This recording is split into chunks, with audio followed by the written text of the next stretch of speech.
ಮನುಷ್ಯನ ಜೀವನಕ್ಕೆ ಸಂದೇಶ ನೀಡುವ ಶ್ರೀಕೃಷ್ಣನ ಅದ್ಭುತ ಸಾಲುಗಳು.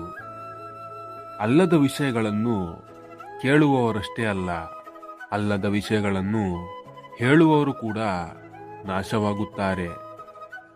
ಶಕುನಿಯ ಮಾತು ಕೇಳಿ ಕೇವಲ ದುರ್ಯೋಧನನಷ್ಟೇ ನಾಶವಾಗಲಿಲ್ಲ, ಇಡೀ ಕೌರವ ಕುಲದ ಜೊತೆಗೆ ಶಕುನಿಯೂ ಕೂಡ ನಾಶವಾದ. ಯಾವತ್ತೂ ಶಕುನಿಯ ಕೆಲಸ ಮಾಡಲೇಬೇಡಿ.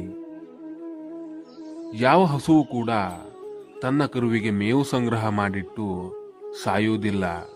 ಆದರೆ ಮನುಷ್ಯ ತನ್ನ ಮಕ್ಕಳಿಗೆ ಬೇಕು, ಮೊಮ್ಮಕ್ಕಳಿಗೆ ಬೇಕು ಎಂದು ಸಿರಿ ಸಂಪತ್ತನ್ನು ಸಂಗ್ರಹಿಸಿಟ್ಟು ಹೋಗುತ್ತಾನೆ. ಇದರಿಂದ ಒಂದು ಸತ್ಯ ತಿಳಿಯುತ್ತೆ, ದೇವರ ಮೇಲೆ ಪ್ರಾಣಿಗಳಿಗಿರುವಷ್ಟು ನಂಬಿಕೆ ಮನುಷ್ಯನಿಗೆ ಇಲ್ಲ ಎಂದು. ಜೀವನ